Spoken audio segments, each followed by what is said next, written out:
Welcome to Talent Takeover Unfiltered. When it comes to working hard and keeping it real, we know our shit. Self-care, happiness, inner peace, and time.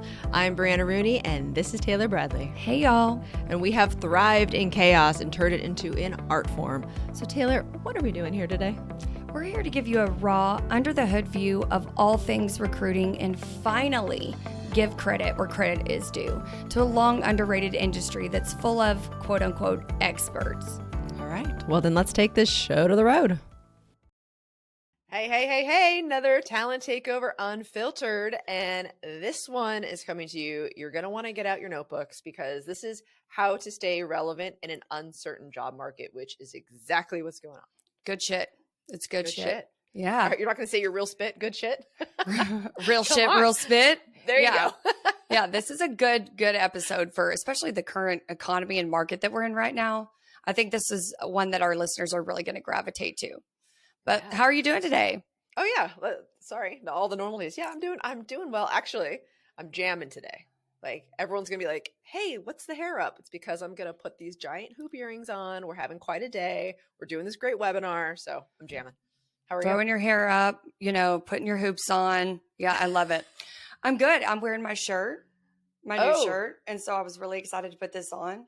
And this is the unfiltered version of our merch. And it says, I take dirt and turn that shit to glitter. And so if anybody's interested in twinning with me, we have these on our website. You can buy our merch. It's amazing, super soft. You could even have this one. I love the twinning with me. Yeah, you could twin with me. So I actually just did that for Lima. So Lima, like we're going to Hawaii in June. And so we're going to this luau and it's like the Disney theme thing.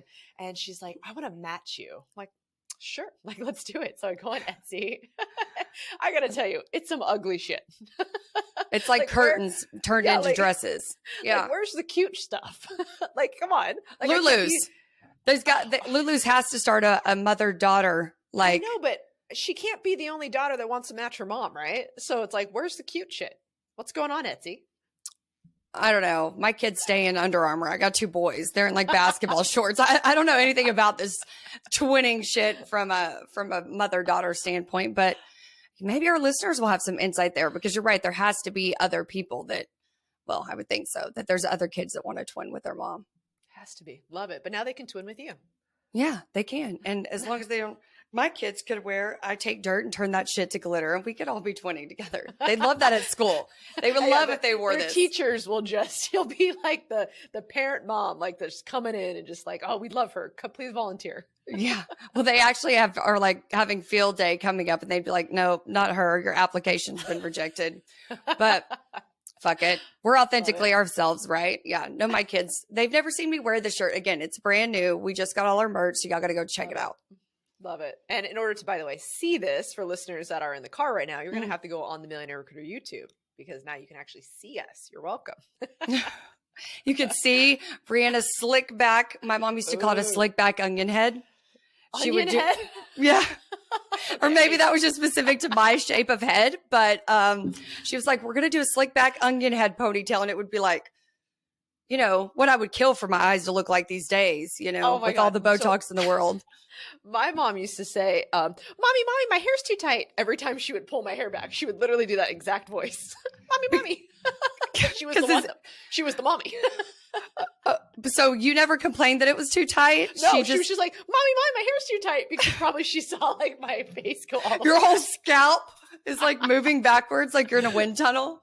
I don't know. That's how I remember it. Now I'm actually curious. Am I the one that said it? I don't know. I remember her saying it. That's hilarious.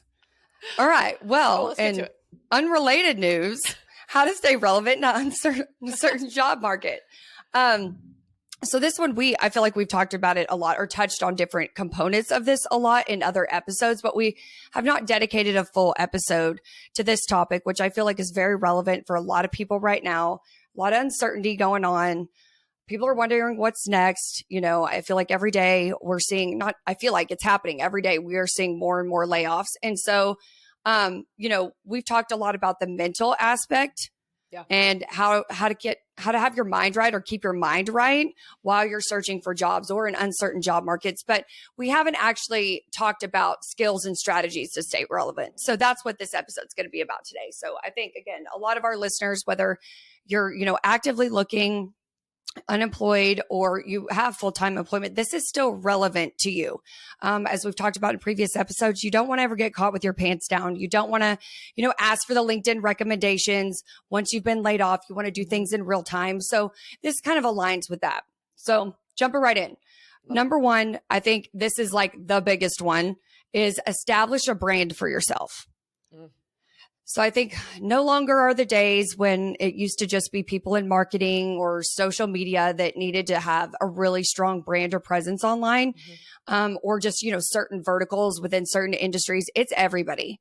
Everybody needs to have their brand and establish their brand online. And what that can look like for different people, for each person, can vary, right? Not everybody has to be out there doing videos if that's not their thing, but really making sure that, you show up with some kind of presence on LinkedIn. So I think people automatically assume because everything's going towards videos. So when they think brand, or the people that I've talked to, they're like thinking they got to be on TikTok.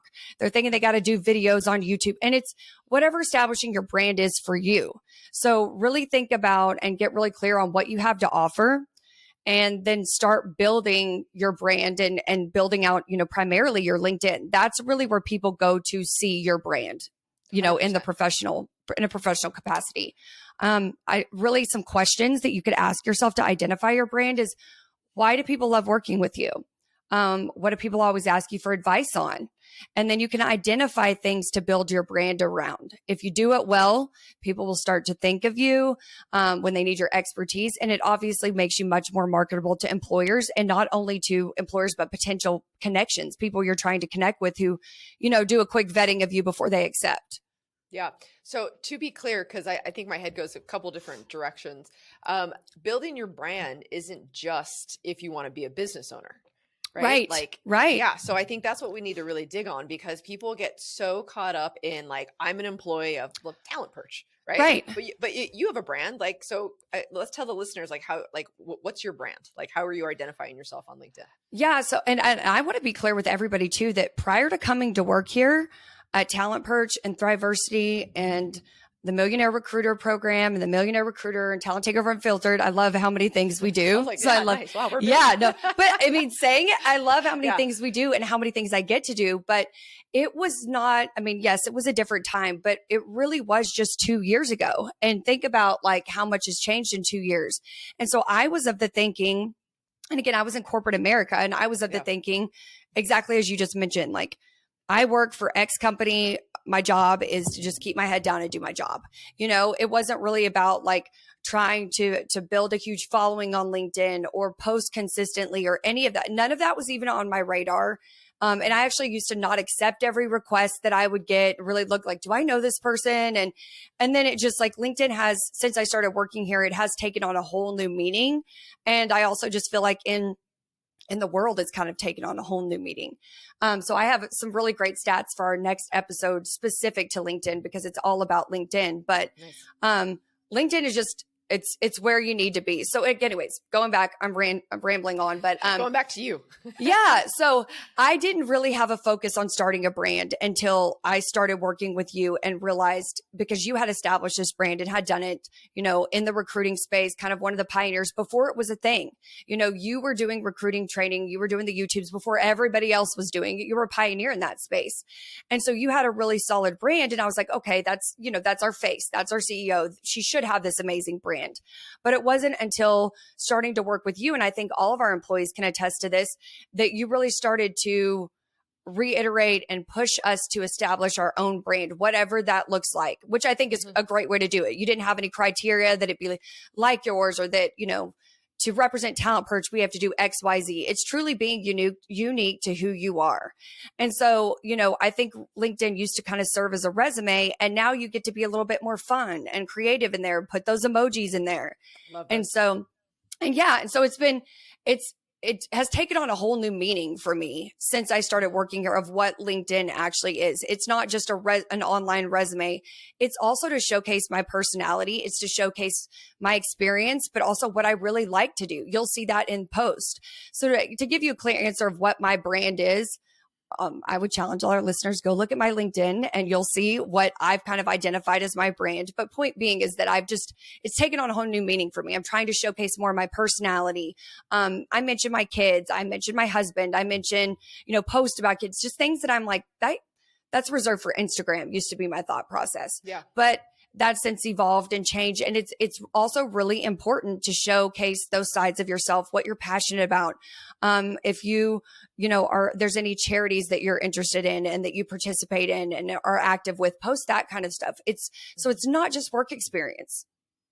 Yeah, no, I totally agree. Like for me, I can't help but quote my giant thing I have in the office, which is, in my opinion, the definition of luck, which is, preparation meets opportunity. Mm-hmm. So I say that a lot, but it's like, if you're prepared and your LinkedIn is dazzling and it's you and it's what you're great at. I think that when you go to a LinkedIn, if someone can't tell what you do and why you do it and who you are, you have failed with your LinkedIn. And you need to go back.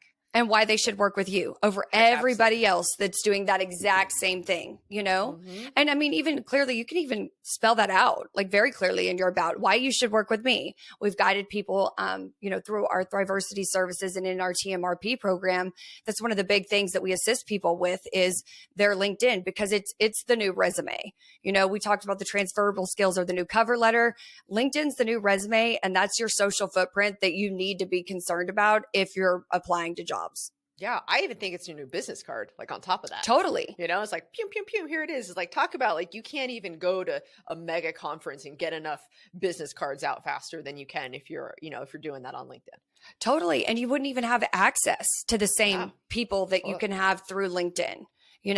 Like, I was telling the TMRP group the other day, like I thought this was so interesting because it's just a memory of my childhood watching Baywatch, and David Hasselhoff. That's what you came into the other day. What I came into. I'm like, why are you talking about David Hasselhoff? Well, because I was connected randomly. I got this connection request to Taylor. I think her name's Taylor, but his daughter. And it really is David Hasselhoff's daughter. And she's in real estate, has a great LinkedIn profile. But it was like, in what other world would our paths cross, or would I be connected to somebody like that? Not that helps the business, but it's just even getting with what we do, even getting in front of CEOs, getting to have conversations with CEOs and scheduling that with them directly. You have access to people that you would probably never be able to get in front of and have direct conversations with through LinkedIn. So I think it is just doing yourself a huge disservice to not really take a lot of pride in your LinkedIn and spend even more time on your LinkedIn profile than you even would on your resume. Oh yeah, 100%. I mean, then also think about how many people are going to your LinkedIn, like, if you're really active on there, and then they just see, whoa, shit, like, look what this person does. Like, I need this. Sometimes they don't even know what they need until they see it right smack into their face. And so Absolutely. That's what I'm talking about, the different opportunities. It's so powerful. Now you need to connect with Pamela Anderson. I mean, where's she at? She's over here making documentaries for Netflix. She's busy.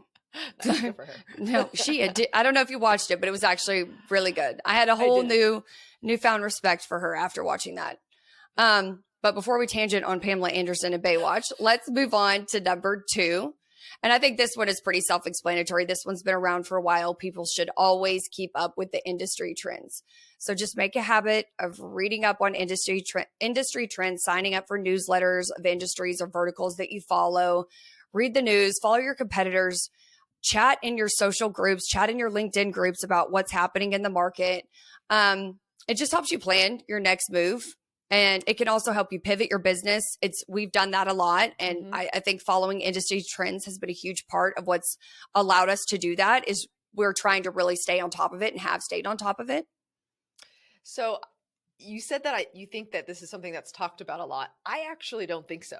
I don't think people understand even how to look at industry trends. I think it's just something that, I think so, because I know just via the YouTube, for example, like I get asked all the time, and even in our course, we actually put all of like the articles or the daily news that we subscribe to, and it's kind of like, oh, I've never heard of that, so I get asked a lot, what podcast do you listen to? And it's just so, I don't know, it's so interesting that people don't know where to look. I think they know that they have to, and I think they get confused with the news versus their industry news. Like, we're not talking like you need to know what's going on at White House all the time.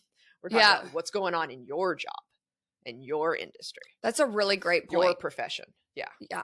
Because I think that I was just like, okay, who doesn't read, who isn't up to speed on all these layoffs that are happening? But it's very, very true what you're saying about, subscribe to specific newsletters for your industry. So there's reading the news and staying up on what's happening in, globally in the country, whatever. But then there's also specific industry news. So I think that that'd be something really great to put in the chat, is just different newsletters you subscribe to, I subscribe to. Yeah.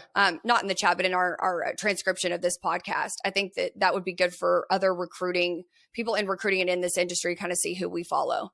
Yeah. And sorry, I'm going to stop you just for a second, because I'm wondering, I don't know if we can do this through the podcast. We might have to do it through YouTube.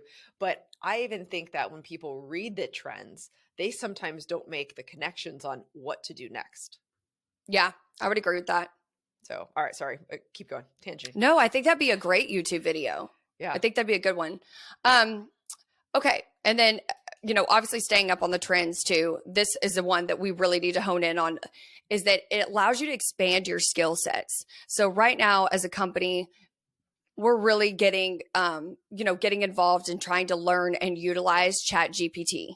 So I think that's a good example, right? Of like, that's what's happening, the way the world is going. And so really trying to incorporate that into our work and the things that we do. And it's actually made our lives easier in a lot of situations. Yeah. And so I think that's a good one where it's like, okay, you see, this is becoming the thing, ChatGPT. How do you start incorporating that into your work? And the ways in which we found to do it, it has saved us so much time. So I think right now, I mean, it spit out some crazy shit too, but got me angry last week, but that's okay.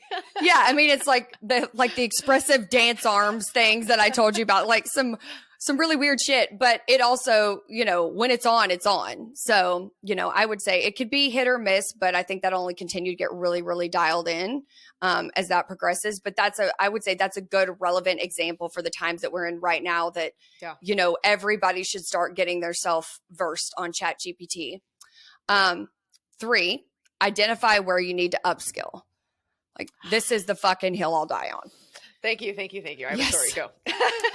Well, so what we mean by this is just figure out what technologies, ChatGPT, that you need to have in order to make your next move. Take training classes. If you're in recruiting, we offer a ton through Thriversity. We also offer, the Millionaire Recruiter Program, which we talk to you guys about a lot, how to start your own recruiting agency. But yeah, take those training classes, earn certifications, pursue other professional development opportunities, get a mentor. This is just going to allow you to propel yourself a little bit more strategically. And then it also can help make you more marketable. So you have your story, and then I want you to tell them about our transferable skills doc, because this is so relevant right now. Okay. So just yesterday via LinkedIn, people reach out, they've got questions, they want direction, what course to take, or even just like a very quick response for me. Right. And so this person just really went out there and gave me a lot of details, and I dug it. I was like, well, one, it took me kind of a long time to read. So it took me a couple days to get back. So like, that's a lot. But what she was saying, there was a lot of goodies there, and I could really relate. So she's at a bigger company. She just got into the recruiting industry, and she's asking for help. So my question to her was, hey, I'm actually really surprised, or maybe not surprised, that your company doesn't have training. That's a bummer. What do you need help with? And I can direct you, where to go, basically. Her response to me was, I don't know what I need help with. I'm just overwhelmed. So I was just like, damn, girl. Like, I just was thinking that you had it together. Now you don't have it together. So my response to her, because I challenged her, I was like, I felt like she has potential, So I challenged her and I said, look, until you identify and are self-aware with what you need help with, no one can help you. So I said, what you need to do is you need to go back and say, if I knew XYZ, I could do my job better today. and kind of work backwards like that. Like what's getting in my way, what's taking a lot of time, but maybe it shouldn't, so I really like made her think. I said, once you figure that out, then ask for help. But you can't just ask for help when you haven't helped yourself first. And so true. She got back and she was like, oh my God, thank you so much. Can I reach out to you again? Because she was probably like, shit, I pissed her off. Right. But no, I was like, absolutely. I'm just telling you, like, look, like I have an exec coach I spend an hour with a week. Like everybody at every part of their careers needs help. You have to ask for it, but you have to know what. They can't just like, ooh, magical, ooh, what do you need help with? And I'm going to fix it. It's like when we used to have, you and I used to talk about this, that we had have those stories about employees that they know they wanted to like progress in their career, but they didn't know what they wanted to do. And they would be like, tell me what you think I should do. It's like, yes. I can't tell you what you should do with your career or what, direction your career should go in. So I completely agree with everything you're saying. You got to take control of your own life, your own journey. A great exercise for that. If you're really, I think, on the fence about what it is that you need to do, we can help out with that transferable skills doc, which again, we've talked a lot. You guys are going to continue to hear us talk about this. We're paving the way in this area. Yeah. And with this document, we just feel so strongly it's going to replace the new CV, and it's just going to help make you more marketable to employers. And it can help you really, if you do the exercise, as we've outlined, we have this format, it's going to help you identify maybe some other industries and verticals that you might be a good fit for through doing this exercise in this transferable skills or soft skills doc. So if anybody's interested in that, hit us up. We're always here, but that is a really good exercise. And I think if somebody's a little bit unsure about where they want to grow their career or what upskilling opportunities or training opportunities they should take advantage of, starting there would be really good to help you identify that. 100%. Because you can obviously ask a chat GPT, hey, I got these skills. So what careers do I have? I bet you that would spit that out. But I just practiced this yesterday with my cousin, who, by the way, I haven't talked to in like, I don't know, a year and a half. And he called me out of the blue and I was like, this is weird. So normal brand would be like, no, thank you. And saying like, I'm like, I don't got time for that. Right. But I was like, no. Like, obviously he needs me because why is he calling me? Right. And he's been out of work for a year. And I'm like, I said, I haven't talked to him in a long time. I just saw his mom too, and she didn't say anything, but anyways, so he was definitely down and out, and he was like telling me the situation. I'm like, what? He's like, what can I do? And I immediately went through the format of the transferable skills doc to be like, here, what do you do? Have you thought of this? Have you done that? Like you need to highlight this and that. And he was really overwhelmed, which also made me feel like, okay, he had to work on like his mindset first before I tackled the transferable skills, which I actually felt I was going to talk to you about later, but I felt was really interesting because with this transferable skills doc, as we're helping people do this, we actually, I think, need to keep in mind that where their mindset is currently. And if there's any confidence building, coaching that we could also grab with this stock, because I think that kind of goes hand in hand. If you're in a low spot, or if you've tried to get a certain job and it's just not working, well, the transferable skills doc is going to seem really overwhelming. So I think that I don't know, just gives me the chills, because I think we can be so much more help to people when we're going through this process. Yeah. I think for people, it's just understand, you got to start somewhere, Yeah. And if that's getting your mind right, I feel like resumes are overwhelming. That overwhelms me. Totally. So, and even when I was working on the transferable skills doc and stuff, that was overwhelming to me. So I think it's probably going to happen that you're going to get overwhelmed. I think that maybe my challenge on that, or to play devil's advocate, is just accept that that's an overwhelming process.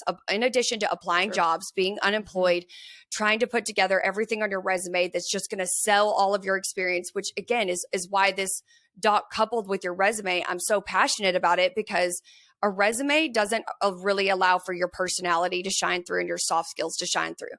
That's what this doc does. And so I think, I guess I would say to argue that is man the fuck up. And this is something that you have to do, and it can be overwhelming. So just figuring out how you're going to tackle that, because it is overwhelming. Maybe do it in small increments. Maybe have a coaching session first, figure out what it is. But that goes back to like, figure out what you need to do to ease that feeling of being overwhelmed, because it is an overwhelming process itself. All of it is. So I think it's just like, how do you tackle that as an individual? What's the best way for each person to tackle that? That's what they got to figure out. Yeah, for sure. And I think it's just about talking. Because like, sure as shit, I was just like, send me a resume when you get off the phone, do this. And I'm like, and I know he's not going to. He's just not going to. You know, so it is just about a conversation. Yeah. Like have us pull those things out, because, you know, when people are talking, we hear different things than they do, because naturally people beat themselves up. I mean, we talked about that in lots of different episodes. So you know, absolutely. Tangent there, but yeah. And then our last one, number 4, which this one actually might be as important as number 1, the brand, but this has become a strategic networker. Which again, this all, for me, all ties back into LinkedIn and, you know, understanding who key players are in your field, your community, your industry, and really start trying to build those meaningful relationships with them.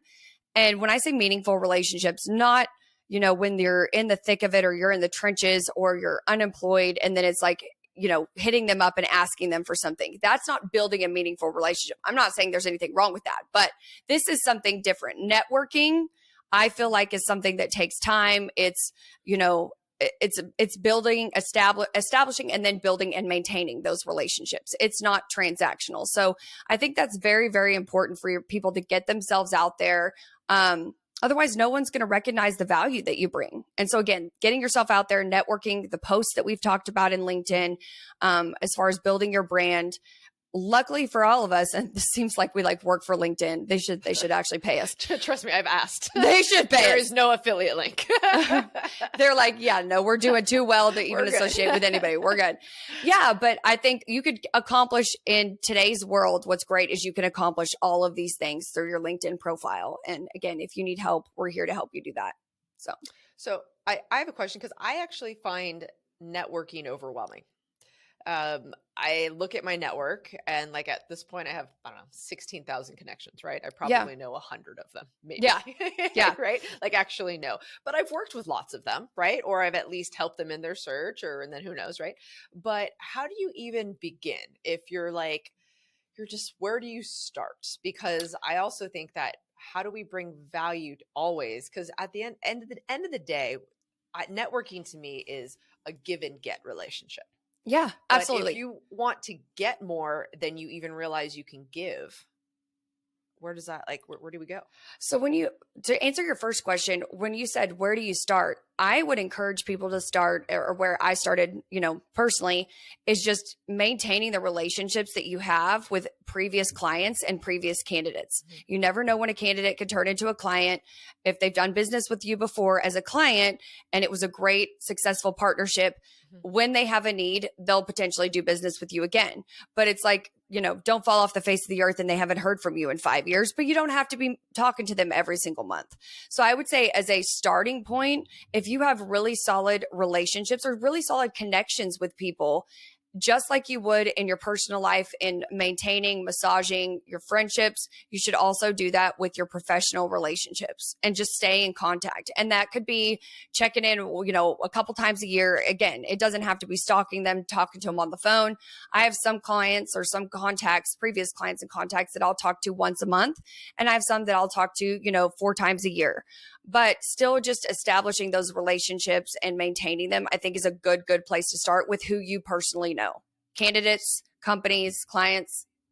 Yeah. So do you keep a project for that, like on LinkedIn, or do you just have them off the top of your head? Like wondering how like you do the cadence.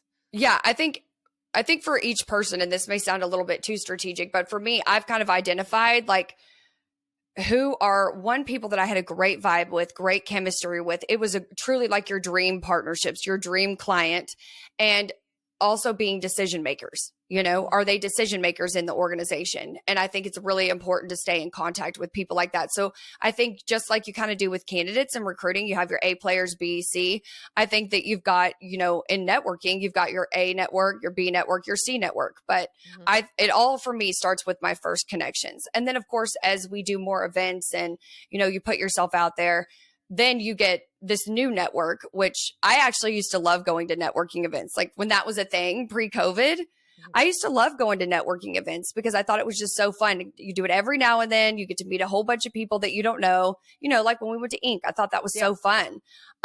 It didn't necessarily, yield business, but it doesn't mean that it can't. And it doesn't mean that we haven't built relationships with people that we're still staying in contact with. So networking can feel overwhelming, but I think that's for each person to figure out how to break it down where it doesn't feel overwhelming, just like we were talking about with the transferable skills and resumes. You have to figure out a way to network that doesn't feel overwhelming to you. But I'm also the other side of that, not a fan of like spamming a bunch of people or like sending a mass, like through a sequence, sending a mass that seems like a personalized message, seems like I'm just checking in, but it's not really authentic to my relationship with that individual, So I tend to I'll send a personalized message to them versus like, I don't try to stay in contact through an email sequence or anything like that. Got it. Okay, cool. With people I really know in real life that are actual real life connections, not just connections through LinkedIn. Yeah. So when I was, I think more in the trenches with recruiting, I had a project. On LinkedIn Recruiter, of course, it's easier, but I know you can do it on Sales Navigator. That was my first connections, and I was diligent about making sure I reached out every month or two to all of my connections. This is, again, earlier on. Yeah. It's not sustainable now, but you can have tons of different filters in there.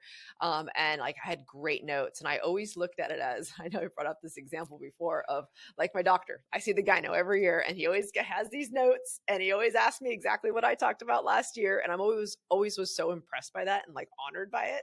He's a busy person, right? Sees tons of people. And so that's how I kind of went about recruiting. I just did it in, month or two. And so it's like, hey, anytime they think of they have to refer someone, they send them to me. That's the important part. And then for me, like the relatable universal language is vacation. Mm-hmm. So that's what I would always be like, hey, what are you doing? What are you doing on vacation? And then I just kind of got notes of, now I knew when people vacationed and where they went, and if they had a baby, if they got married, like all of that stuff. Yeah. But it's hard to sustain, I will say. Yeah. Yeah. And when I say like I'm starting with my first connections, it's like people I know on a text basis. I'll shoot them a quick text. Yeah. And so I think if somebody wants to begin their networking journey, or I shouldn't say begin, everybody should have some network. But if you really want to start maintaining those relationships, like who do you have texting relationships with? And if you don't have those texting relationships with your clients, how can you get to that point? Yeah. It's a really great milestone that may not seem like that big of a deal, but to be able to just shoot them a text and say, how's business going? Or can you be a reference for me given these current times? Like that's another thing that I've been kind of taken aback at how many people have reached out to me. I was telling Jessica about this. I've actually had 7 different people reach out to me and ask me to be a reference. And this has been within the last few months. 7 people reach out to me, and some of them I haven't spoken to in like 5 years. No. So yeah, like way out there. Why are they even going that far back? First of all, okay, that's an episode. Yeah, I'm like, are you grasping at straws of like who could be a reference? But yeah. Oh, so I know we're coming up on time, so I want to go ahead and hit them with the broke to boss tip that if you want to stay relevant, you need to constantly add value to your brand. Point blank, period. If you want to stay relevant, you need to constantly add value to your brand. Mic drop. Boom. We're out. See y'all later. See you next Tuesday. That was awesome. All right. Thanks, y'all.